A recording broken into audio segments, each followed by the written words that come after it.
Արգարժան ներկաներ, մեզուն կդրող սիրելի հայրենակիցներ, այսօր այստեղ շատ խոսվեց տարբեր թեմաներից, աշխարհաքաղաքական, տնտեսական, ես փորձել եմ խոսել բուն իմպիչմենտի գործընթացի մասին եւ ընդհանրապես ինչ է իրար ներկայացնում իմպիչմենտ կոչվածը։ Հայաստանում իմպիչմենտի օրակարգը ռեալ այլընտրանք չունի։ Հայաստանում ներկայումս ստեղծված քաղաքական փակուղային իրավիճակը, որի հետևանքով տարածքային կորուստներ են արձանագրվել, սահմանային անվտանգությունը վտանգված է, բանակի մարտունակությունը թուլացած,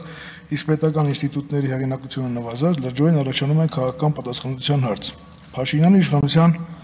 պայմաններում ընդունված որոշումները եւ իրականացված քայլերը բազմաթիվ դեպքերում ակնհայտորեն հակասում են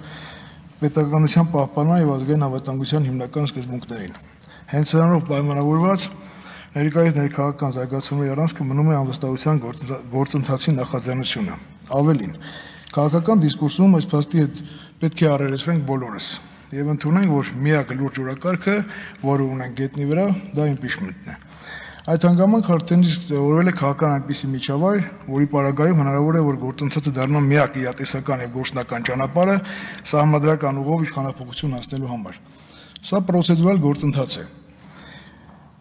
որը կարող է տևել որոշակի ժամանակ, ի վերջո հասունացնելով համապատասխան քաղաքական մթնոլորտ։ Ասել է, թե այն դանդաղ, բայց բավական իրատեսական նարատիվներով աստիճանաբար դառնալու է քաղաքական հիմնական առանցքը։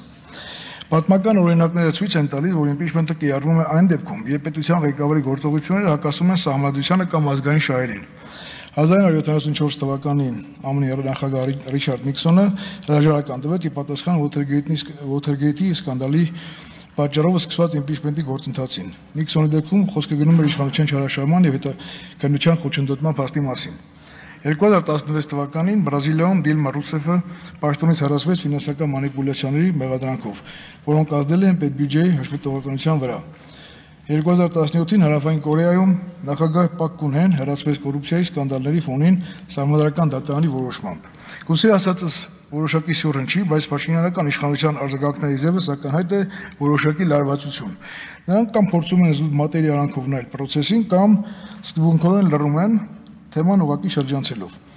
Իմպիչմենտն է այսօր միական սահմանադրական գործիքը, որը կհանգեցնի Փաշինյանի քաղաքական ավարտին, իշխանության քաղաքական ավարտին, այն այլևս ոչ թե հերոտարաբանությունը, այլ իրական հաշվարկող քաղաքական գործիք։ Ըստ էության, այս օրինակները ցույց են տալիս, որ իմպիչմենտի հաջող ընթացքի համար անհրաժեշտ է հստակ իրավական հիմքեր, հանրային լայնմասնակցություն եւ քաղաքական կոնսոլիդացիա։ Օրինականության եւ գործընթացի թափանցիկության պահպանումը վճռորոշ նշանակություն ունի հանրային վստահությունը պահպանելու համար։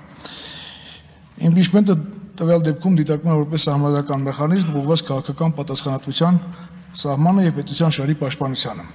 Հայաստանի վերջին տարիների զարգացումները ցույց են տալիս, որ իշխանությունը կորցրել է հանրային զանգվածի